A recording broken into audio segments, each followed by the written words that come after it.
स्वागत है आपका स्कूल राज थ्योरी में।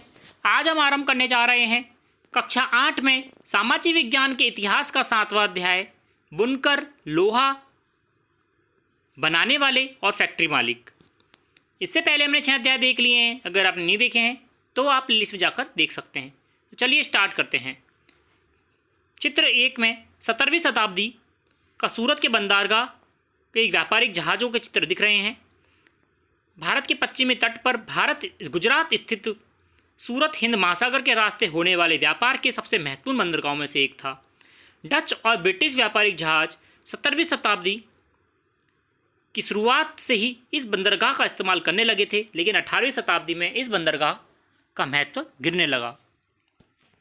चित्र 1 में हम ये 17वीं शताब्दी या सदी का सूरत का बंदरगाह का व्यापारिक दृश्य देख रहे हैं, जो पहले की महत्वपूर्ण था, लेकिन 18वीं शताब्दी में इसका महत्व गिरने लगा।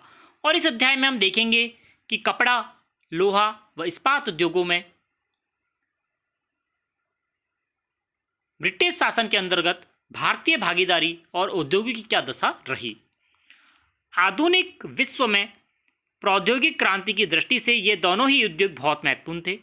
सूती कपड़े के मशीनी उत्पादन ने ही 19वीं शताब्दी में ब्रिटेन को दुनिया का सबसे महत्वपूर्ण औद्योगिक राष्ट्र बना दिया था।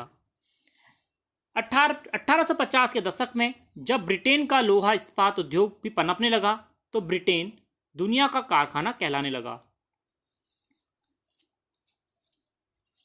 आधुनिक विश्व में औद्योगिक क्रांति बहुत ही महत्वपूर्ण थी। सूती कपड़े के मशीनी उत्पादन और लोहा इस्पात उद्योग ब्रिटेन की एक बहुत ही महत्वपूर्ण उद्योग थे, जिससे कि वह बहुत ही महत्वपूर्ण औद्योगिक राष्ट्र बन पाया। इसी वजह से वह दुनिया का कारखाना कहलाने लगा।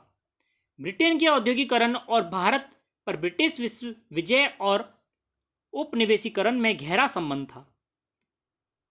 भारत के औद्योगिकरण, ब्रिटेन के औद्योगिकरण और भारत पर ब्रिटिश विजय। ब्रिटेन में तो औद्योगिकरण हो ही रहा था और भारत पर ब्रिटिश विजय और उपनिवेशीकरण का गहरा संबंध था। हम देखेंगे, आप अध्याय 2 में देख चुके हैं कि ईस्ट इंडिया कंपनी के व्यापारिक हितों की रक्षा करने के लिए किस तरह भारतीय भूभागों पर कब्जे होते गए और किस तरह व्यापार का ढांचा बदलता गया। 18वीं सदी के आखिर में ईस्ट इंडिया कंपनी भारत से चीज़ें खरीदती थी और उन्हें इंग्लैंड व यूरोप में ले जाकर बेचती थी। इसी क्रय विक्रय से भारी मुनाफा होता था। जैसे जैसे ब्रिटेन का औद्योगिक उत्पादन बढ़ने लगा, वहाँ के उद्योगपति भारत को अपने औद्योगिक उत्पादों के विशाल बाजार के रूप में देखने लगे। इस तरह ब्रिटेन से तैयार माल भारत के बाजारों में आने लगा। इससे भारतीय शिल्पों और उद्योगों को किस प्रकार का असर पड़ा, हम इस पर चर्चा करेंगे। तो आइए देखते हैं भारतीय कपड़े और विश्व बाजार। आइए पहले कपड़ा उत्पादन पर नजर डालते हैं। बंगाल पर अंग्रेजों की विजय से पहले 1750 के आसपास भारत पूरी दुनिया में कपड़ा उत्पादन के क्षेत्र और औरों से कोसों आगे था। भारतीय कपड़े लंबे समय अपनी गुणवत्ता और बारीक कारीगरी के लिए दुनिया भर में मशहूर थे। दक्षिणी पूर्वी एशिया, जावा, सुमात्रा, पेनांग तथा पश्चिमी तथा मध्य एशिया में इन कपड़ों का व्यापार भारी था। 16वीं शताब्दी से यूरोप की व्यापारिक कंपनियां यूरोप में बेचने के लिए भारतीय कपड़े खरीदने लगी थी। इस फलते फूलते व्यापार और भारतीय बुनकरों के हुनर की यादें अंग्रेज व अन्य भाषाओं के बहुत सारे शब्दों में आज भी जिंदा है। ऐसे ही शब्दों की जड़ों को ढूंढना और उनका अर्थ जानना बड़ा ही मज़ेदार होगा। हम देखेंगे इसे।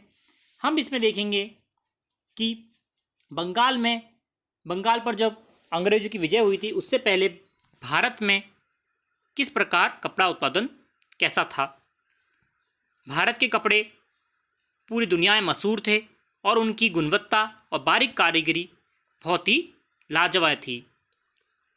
दक्षिणी पूर्वी एशिया, जावा, सुमात्रा आदि में यहाँ का भारी व्यापार था और 16वीं शताब्दी में यूरोप की व्यापारिक कंपनियाँ यूरोप में बेचने के लिए भारतीय कपड़े खरीदने लगी थी। और इस फलते फूलते व्यापार में भारतीय बुनकरों और के हुनर की यादें अंग्रेजों और अन्य भाषाओं में हमें मिलेगी। चित्र 2 में पोटला बुनाई 19वीं शताब्दी के मध्य की है जो हम देख रहे हैं। पोटला बुनाई सूरत, अहमदाबाद, पाटन में होती थी। इंडोनेशिया में इस बुनाई का भारी बाजार था और वहाँ ये स्थानीय बुनाई परंपरा का हिस्सा बन गई थी। शब्दों का इतिहास, शब्दों में इतिहास छिपा है, हम देखते हैं। यूरोप की व्यापारियों ने भारत से आया बारीक सूती कपड़ा सबसे पहले मौजूदा इराक के मौसूल शहर में अरब के व्यापारियों के पास देखा था। इसी आधार पर बारीक बुनाई वाले सभी कपड़ों को मसलन या फिर मलमल कहने लगे। जल्दी ही ये शब्द बहुत प्रचलित हुआ। मसालों की तलाश में जब पहली बार पुर्तगाली भारत आए तो उन्होंने दक्षिण पश्चिमी भारत में केरल के तट पर कालीकट में डेरा डाला। यहाँ से वह मसालों के साथ साथ सूती कपड़ा भी लेते थे। कालीकट से निकले शब्द को कैलिको कहने लगे। बाद में हर तरह के सूती कपड़े को कैलिको ही कहा जाने लगा। ऐसे बहुत सारे शब्द हैं जो पश्चिमी बाजारों में भारतीय कपड़ों की लोकप्रियता की कहानी बताते हैं।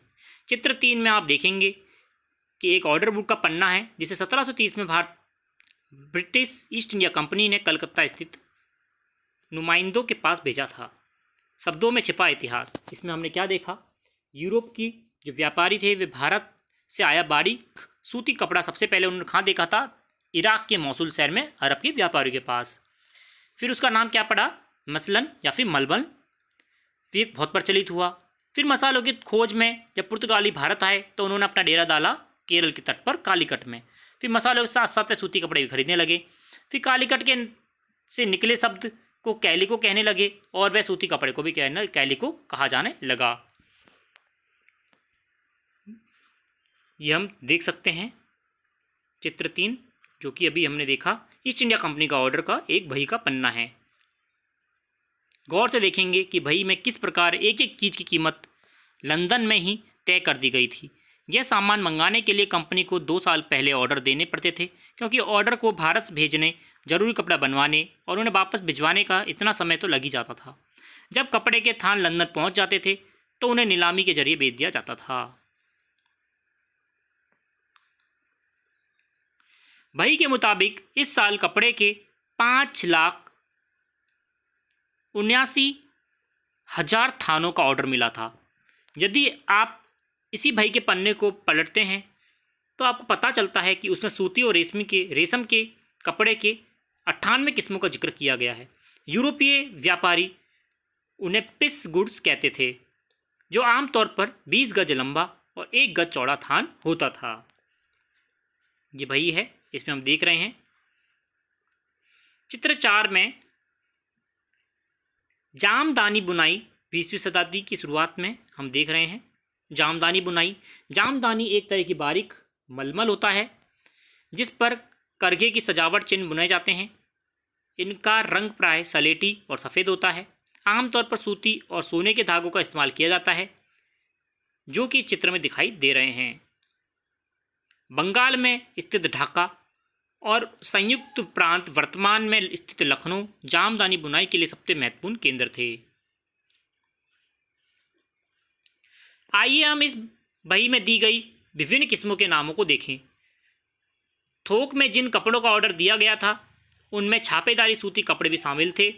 उन्हें ये व्यापारी सिंड्स, कोसा और बडाना कहते थे।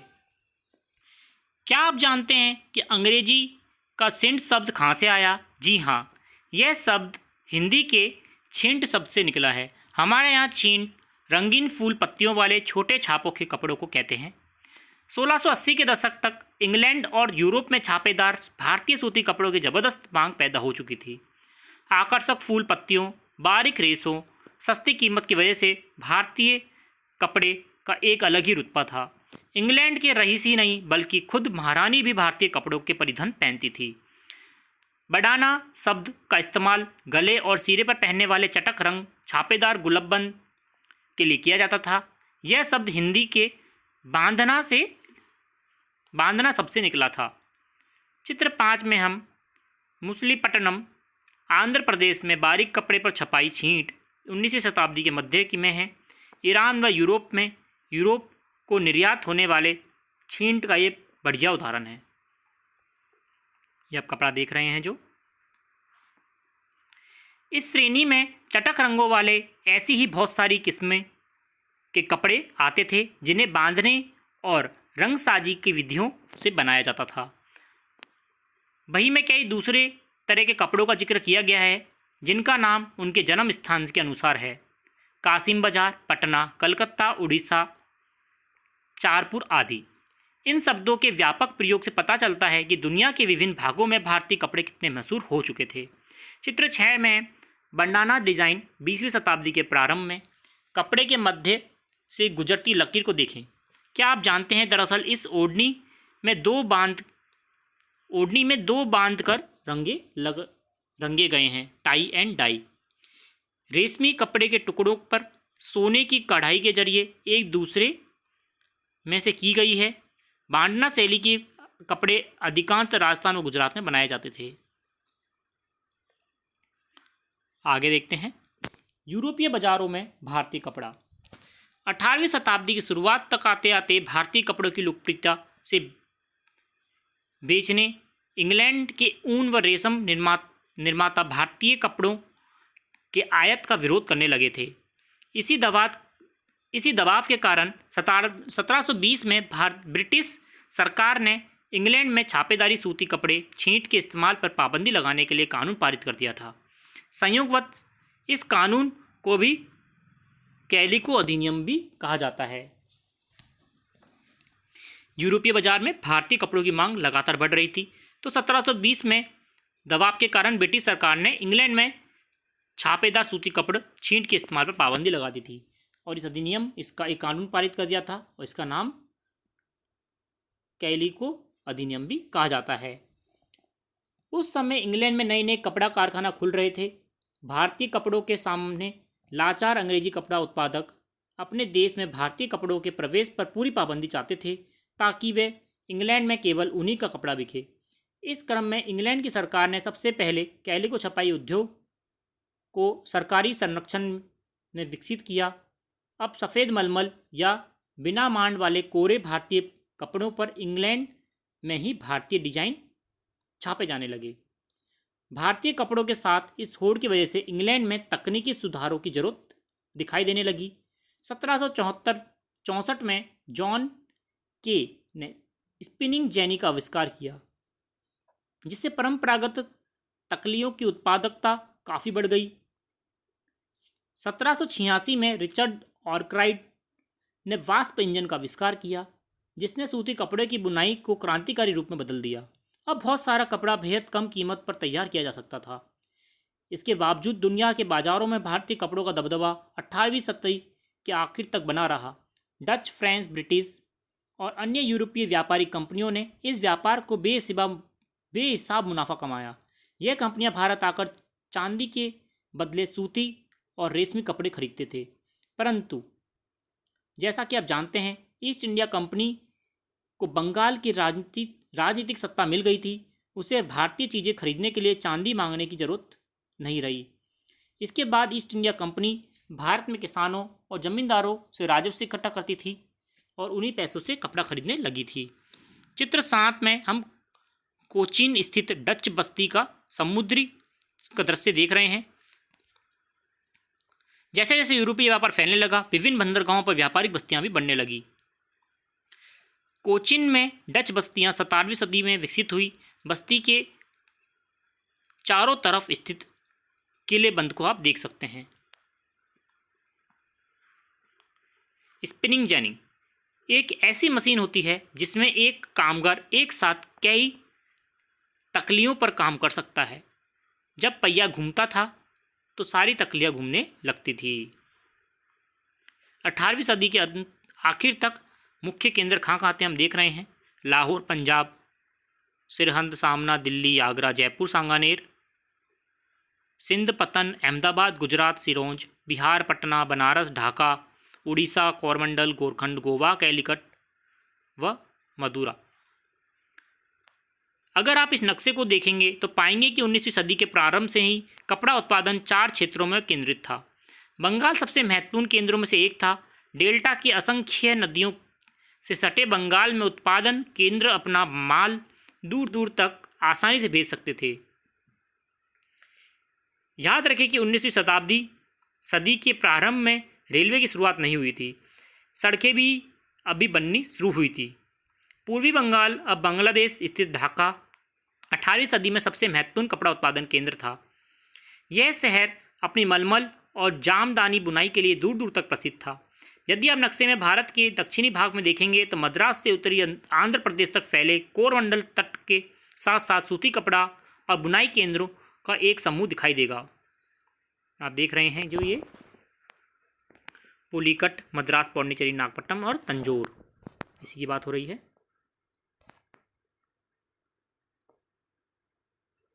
पश्चिमी तट पर मुख्य बुनाई केंद्र गुजरात में स्थित था। बुनकर कौन थे? अब देखते हैं बुनकर कौन थे। बुनकर आमतौर पर बुनाई का काम करने वाले समुदायों में से कारीगर होते थे। वे पीढ़ी दर पीढ़ी इसी हुनर को आगे बढ़ाते थे।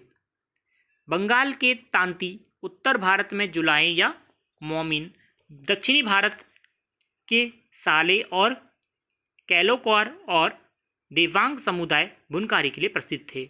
सूत कातना कपड़ा उत्पादन का सबसे महत्वपूर्ण या पहला चरण था। यह काम अधिकांश महिलाओं के जिम्मे होता था। चरखा और तकली घर घर में पाए जाते थे। धागों के चरखों पर काट कर तकली पर लपेट दिया जाता था। जब कताई पूरी हो जाती थी तो बुनकर इस धागे को कपड़े बुनते थे। ज़्यादातर समुदायों में बुनाई का काम पुरुष करते थे। रंगीन कपड़ा बनाने के लिए रंगरोज इस धागे पर रंग कर देते थे। छपाईदार कपड़ा बनाने के लिए बुनकरों को चिप्पीगर नामक माहिर कारीगरों की जरूरत होती थी।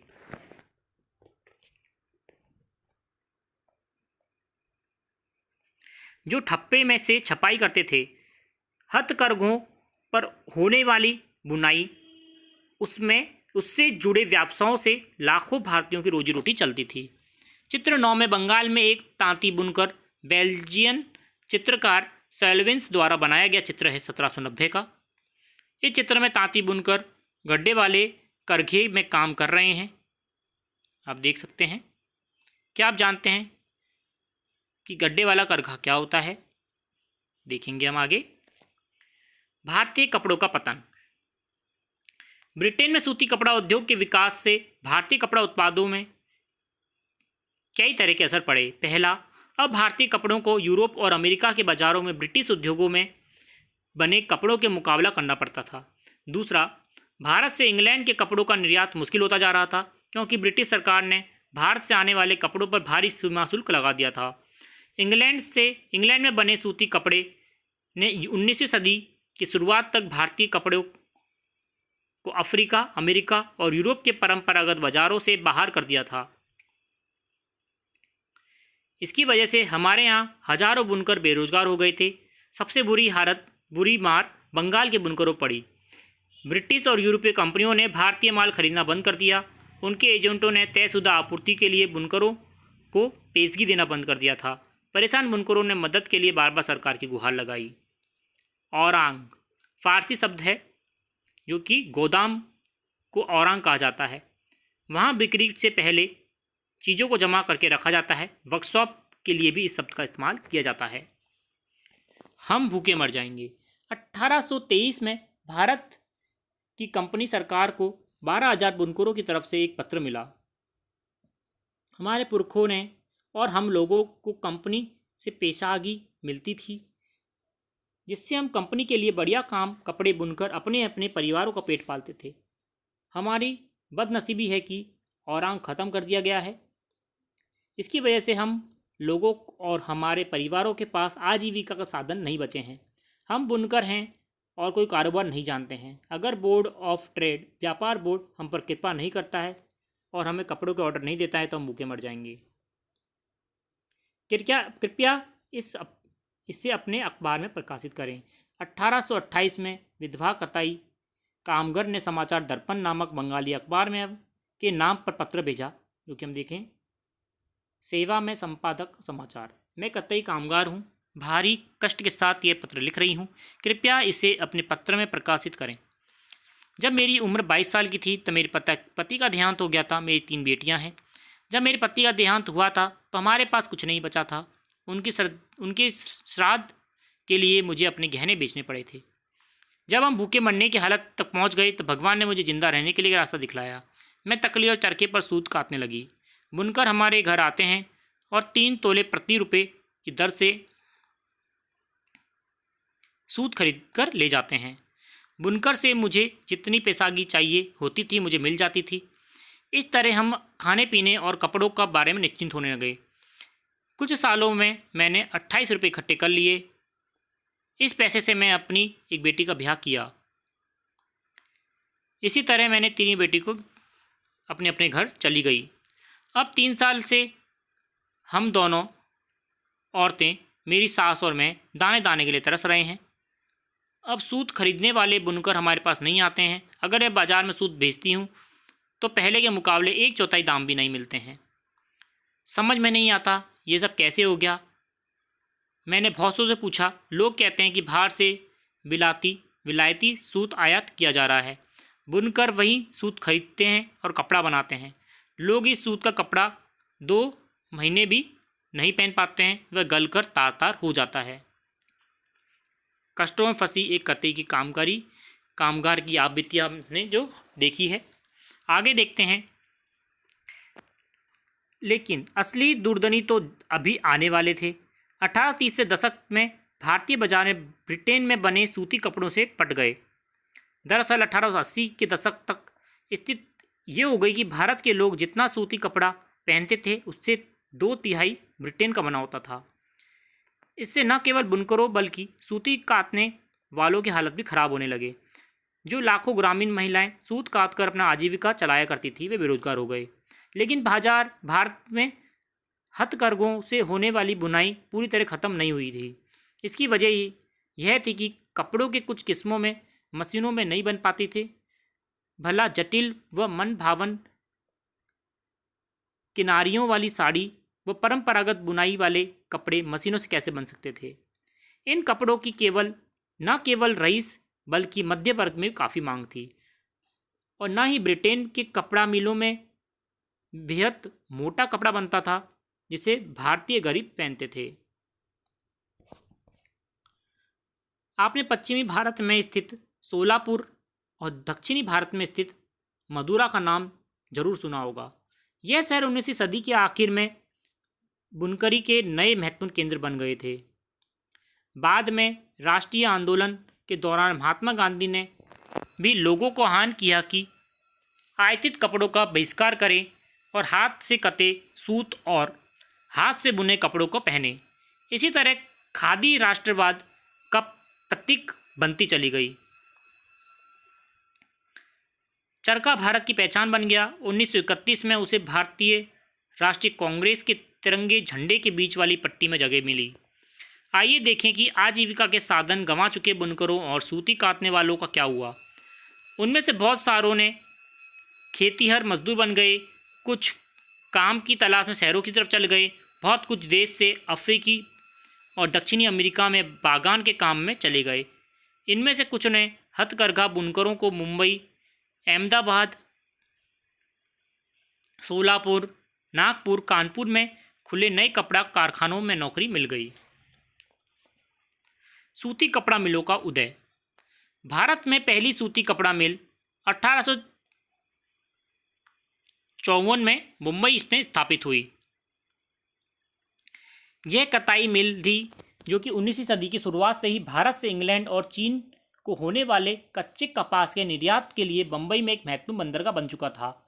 बम्बई पश्चिमी भारत की काली मिट्टी वाली उस विशाल पट्टी से काफ़ी निकट था जहाँ कपास की खेती की जाती थी।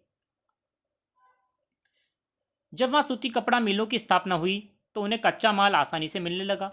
चित्र 10 में हम देख रहे हैं एक कपास के कारखाने में काम करती मजदूर महिलाएं। सन 1900 में लगभग राजा दीनदयाल द्वारा लिखा गया चित्र है ये। कताई विभाग में ज़्यादातर मजदूरें महिलाएं होती थी जबकि बुनकर विभाग में ज़्यादातर पुरुष होते थे।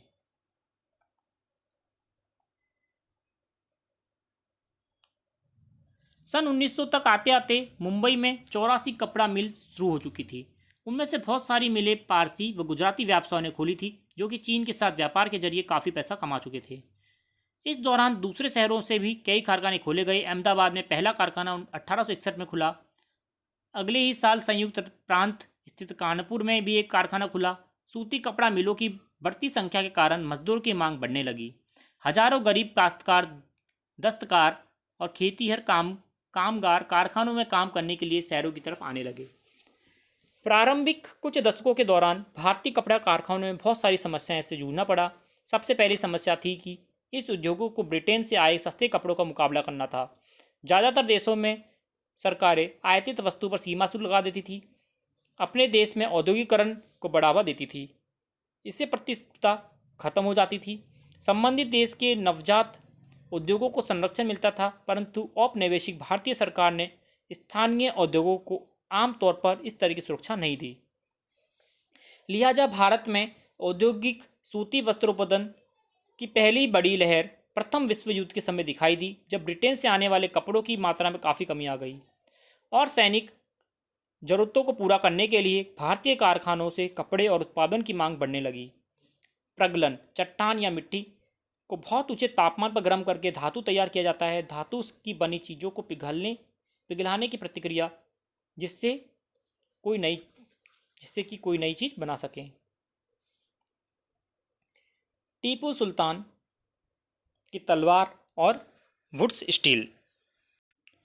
भारतीय इस्पात और लोहा धातु कला की कहानी हम टीपू सुल्तान के एक मैसूर किस्से से शुरू करते हैं। यह वही टीपू सुल्तान है जिन्होंने 1799 तक मैसूर पर शासन किया और अंग्रेजों से 4 लड़ाइयाँ लड़ी और हाथ में तलवार लिए लड़ते लड़ते मारे गए थे। टीपू की विश्वविख्यात तलवारें आज इंग्लैंड के संग्रहालयों में बहुमूल्य संपत्ति है। लेकिन क्या आप जानते हैं कि टीपू की तलवार इतनी खास क्यों थी?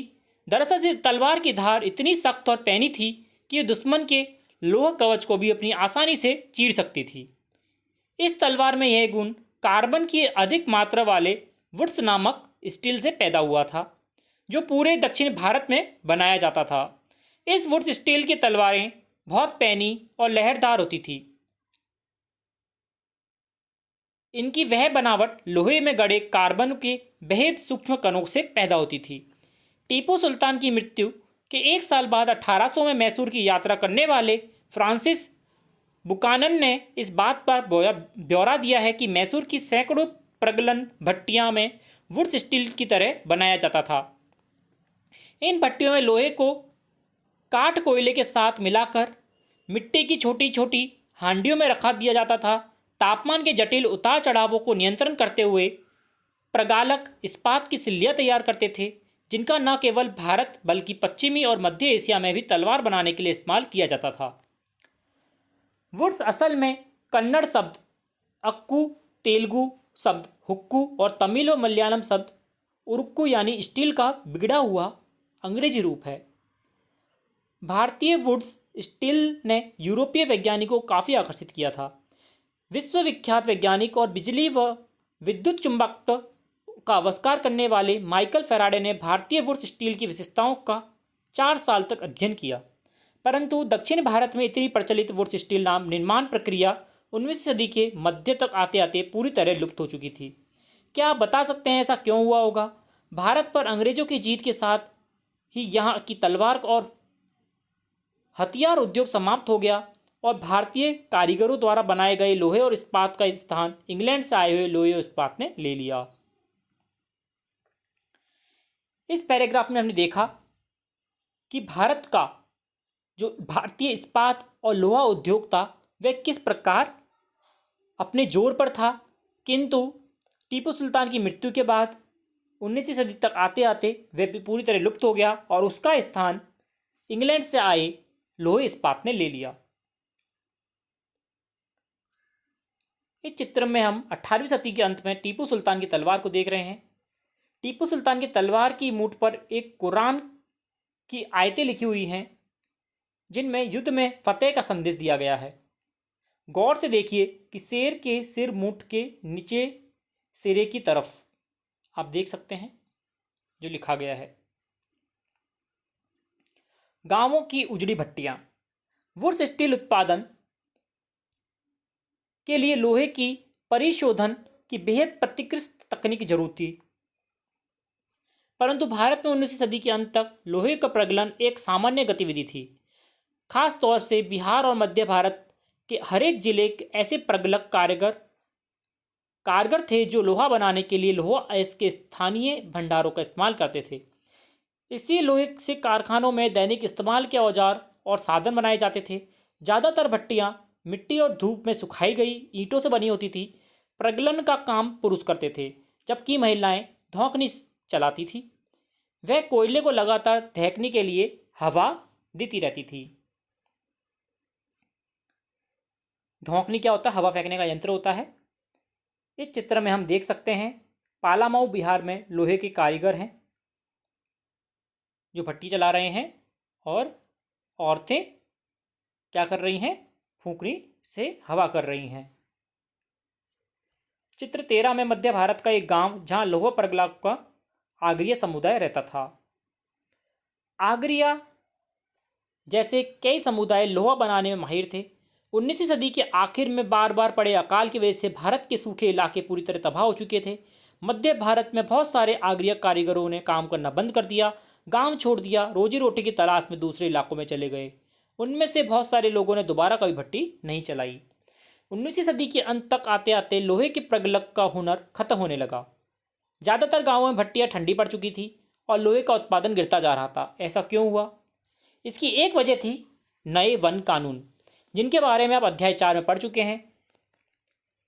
जब औपनिवेशिक सरकारों ने आरक्षित वनों में लोगों के प्रवेश पर पाबंदी लगा दी तो लोहा बनाने वालों को कोयले के लिए भला लकड़ी कहाँ से मिलती, और लोहा अयस्क भी कहाँ से ले आ सकते थे। वन कानूनों को नजरअंदाज करते हुए अक्सर छोटे छिपे जंगलों में जाकर लकड़ी इकट्ठा कर लाते थे, परंतु लंबे समय तक केवल इसी तरह अपना कारोबार जारी नहीं किया जा सकता था। लिहाजा बहुत सारे कारीगरों ने यह पेशा छोड़ दिया और आजीविका के लिए दूसरे स्थान या साधन ढूंढने लगे। कुछ क्षेत्रों में सरकारों ने जंगलों में आवाजाही की अनुमति दे दी, लेकिन प्रगलकों को अपने प्रत्येक भट्टी के लिए वन विभाग को बहुत सारा भारी कर चुकाना पड़ता था, जिससे उनकी आय गिर जाती थी। 19वीं सदी के आखिर तक ब्रिटेन से लोहे और इस्पात का आयात भी होने लगा था। भारतीय लोहार भी घरेलू बर्तन और औजार आदि बनाने के लिए आयातित लोहे का इस्तेमाल करते थे। इसकी वजह से स्थानीय प्रगलकों द्वारा बनाए गए लोहे की मांग कम हो रही थी। 20वीं सदी की शुरुआत तक लोहा और इस्पात बनाने वाले कारीगरों के सामने एक बड़ी चुनौती आ खड़ी हुई। एक व्यापक उद्योग। प्राणी विज्ञान सर्वेक्षण विभाग की रिपोर्ट है, एक जमाने में लोहा प्रगलन भारत का बहुत व्यापक उद्योग था। सिंधु, गंगा, ब्रह्मपुत्र के विशाल बालुआ मैदानों के अलावा शायद ही ऐसा कोई जिला था जहां धातु मल न दिखाई देता हो।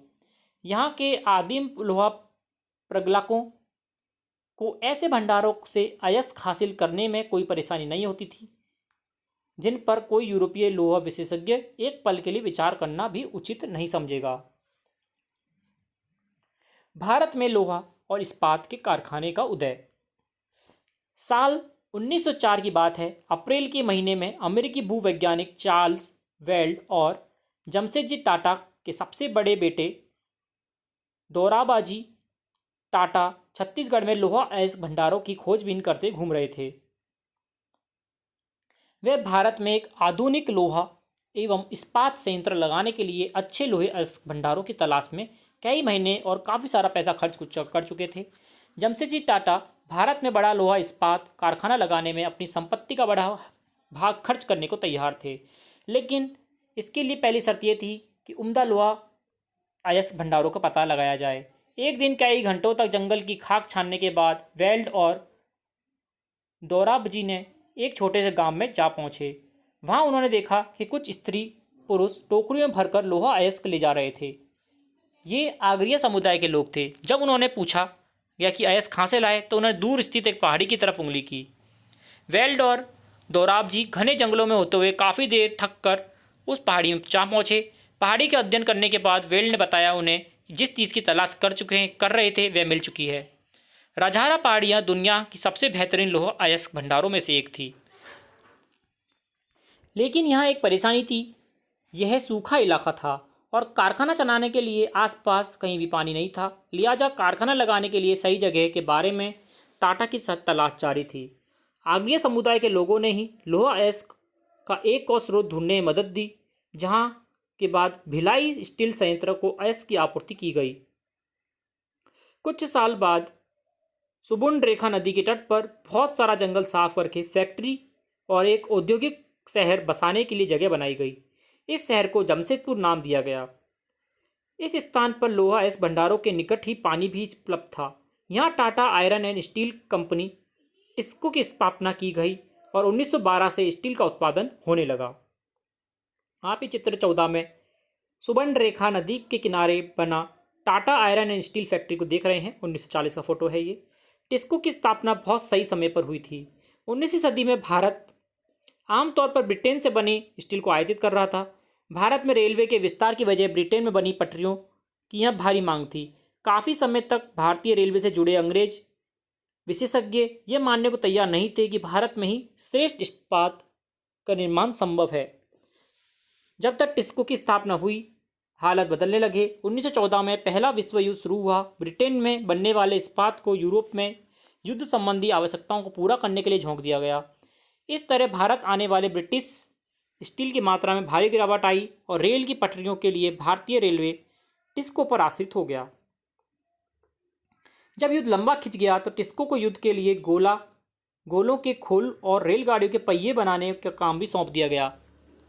1919 तक स्थिति यह हो गई कि टिस्को में बनने वाले 90% इस्पात और औपनिवेशिक सरकार की ही खरीद लेती थी। जैसे जैसे समय बीतता गया, टिस्को समूचे ब्रिटिश साम्राज्य में इस्पात का सबसे बड़ा कारखाना बन चुका था। सूती कपड़े की तरह लोहे और इस्पात के मामले में भी औद्योगिक विस्तार तभी शुरू हुआ जब भारत ब्रिटिश में आयत गिरने लगा और भारतीय औद्योगिक वस्तुओं की मांगों में इजाफा हुआ। चित्र 15 में हम देख रहे हैं युद्ध के आखिर में विस्तार। युद्ध की जरूरतों को पूरा करने के लिए टिस्को को अपनी क्षमता और फैक्ट्री का आकार बढ़ाना पड़ा। विस्तार का यह काम युद्ध के बाद भी चलता रहा। इस चित्र में नए संयंत्र और बॉयलर संयंत्र बनाए जा रहे हैं। जमशेदपुर 1919 में आप ये चित्र देख रहे हैं।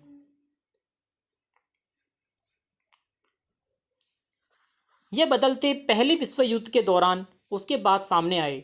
जैसे जैसे राष्ट्रीय आंदोलन विकसित हुआ, औद्योगिक वर्ग ताकतवर होता गया और सरकारी संरक्षण की मांग बुलंद होती गई। भारत पर अपना नियंत्रण बनाए रखने के लिए संघर्षरत ब्रिटिश सरकार को औपनिवेशिक शासन के आखिर दशकों में इनमें से बहुत सारी मांगें माननी पड़ी थी। अन्यत्र जापान में औद्योगिकरण की शुरुआती साल 19वीं सदी के आखिर में जापान के औद्योगिकरण का इतिहास भारत के औद्योगिकरण से बिल्कुल उल्टा दिखाई देता है। भारत में औपनिवेशिक सरकार ब्रिटिश वस्तुओं का बाजार बढ़ने चाहती थी, लेकिन उससे भारतीय उद्योगपति को किसी तरह सहायता नहीं दी। दूसरी तरफ जापान की सरकार ने अपने देसी उद्योगों को खुलकर बढ़ावा दिया। 1868 में जापान की सत्ता संभालने वाले मेजी राजवंश का मानना था कि जापान के पश्चिमी प्रभुत्व का सामना करने के लिए औद्योगिकरण के रास्ते पर चलना चाहिए। इसलिए उसने औद्योगिकरण को आगे बढ़ाने के लिए महत्वपूर्ण कदम उठाए। इसी क्रम में डाक सेवाएं, टेलीग्राफ, रेलवे, वाष्प चलित जलपोतों का विकास किया गया। पश्चिम से नवीनतम तकनीक का आयात किया गया, उससे जापान की ज़रूरतों के हिसाब से ढाला गया और जापानी पेशेवरों को प्रशिक्षित करने के लिए विदेशी विशेषज्ञों को बुलाया गया। निवेश के लिए सरकारी बैंकों से उद्योगपतियों को उदार शर्तों पर कर दिया गया। सरकार ने पहले विशाल उद्योग शुरू किए और बाद में सस्ती कीमत पर व्यावसायिक घरानों को बेच दिया। भारत में औपनिवेशिक प्रभुत्व ने औद्योगिकरण के रास्ते में बाधाएं पैदा कर दी थी, जबकि जापान में विदेशी कब्जे के भय की वजह से औद्योगिकरण को बढ़ावा मिला था। लेकिन इसका एक अर्थ था यह भी था कि जापान का औद्योगिक विकास शुरू से ही उसकी सैनिक ज़रूरतों से जुड़ा हुआ था। फिर याद करते हैं यूरोप में किस तरह के कपड़ों की भारी मांग थी। यूरोप में छापेदार बारीक सूती कपड़ों की भारी मांग थी। जामदानी क्या है? जामदानी एक तरह के बारीक मलमल होता था जिस पर करघे में सूती और सोने के धागों का इस्तेमाल करके सजावटी चिन्ह बुने जाते थे। इनका रंग सलेटी और सफ़ेद होता था। अगला है बंडाना क्या है? छापेदार सूती कपड़े का बंडाना कहता है। बंडाना शब्द का इस्तेमाल गले या सिर पर पहनने वाले छापेदार गुलबंद के लिए किया जाता है। अगला है अगरिया कौन होते हैं? अगरिया लोहा प्रगलाकों का एक समूह था जो लोहा बनाने में माहिर थे। यह समूह मध्य भारत के गांवों में रहते थे। अगला प्रश्न है, रिक्त स्थान भरें। पहला है, अंग्रेजी का सिंड्स शब्द हिंदी के खालिस्तान से निकला है। उत्तर होगा छिंट। छिंट लिखना है आपको, छिंट। अगला है, टीपू की तलवार खालिस्तान स्टील से बनी थी। उत्तर होगा वुड्स।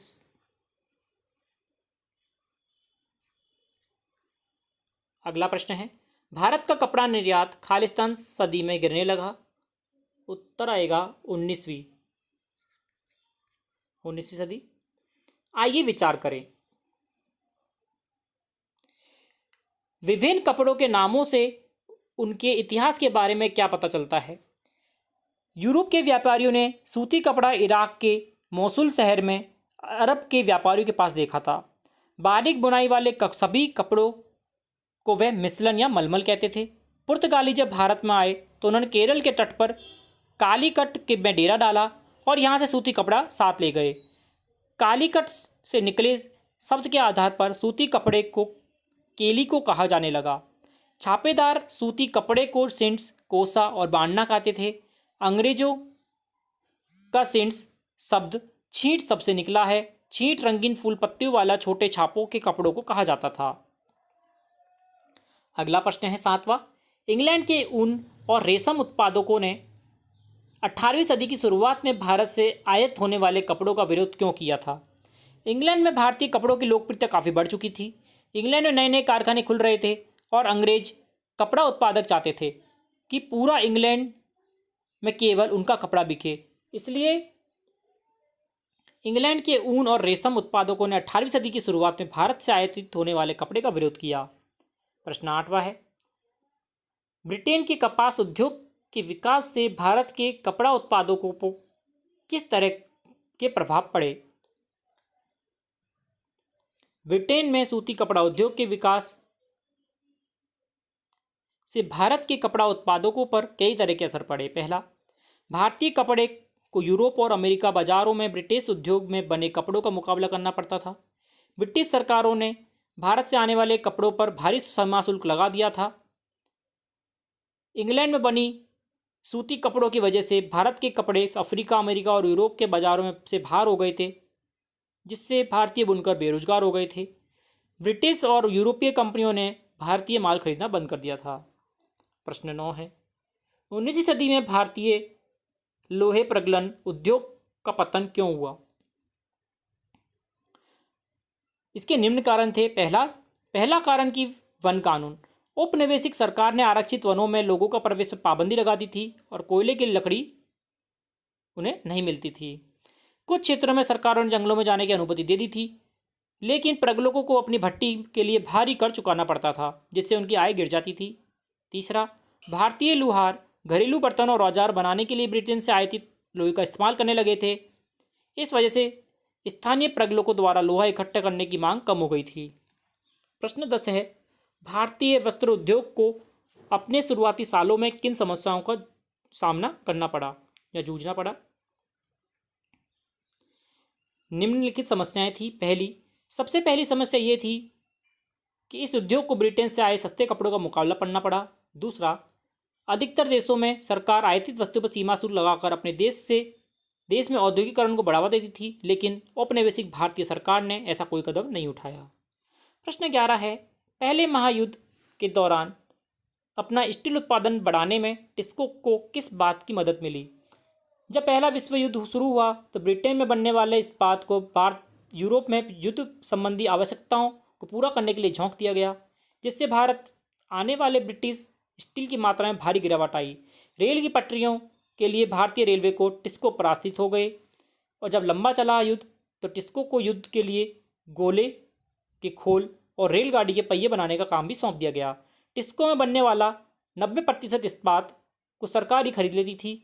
इस तरह टिस्को ब्रिटिश साम्राज्य में इस्पात का सबसे बड़ा कारखाना बन गया। आगे आइए करके देखे वाले प्रश्न हैं, ये विद्यार्थी स्वयं कर सकते हैं। आशा करता हूँ आप ये चैप्टर आसानी के साथ समझ पाए होंगे और सारे प्रश्न उत्तर कर पाए होंगे। इसी प्रकार आगे पढ़ने के लिए जुड़े रहिए चैनल के साथ। लाइक करें, शेयर करें, सब्सक्राइब करें। धन्यवाद।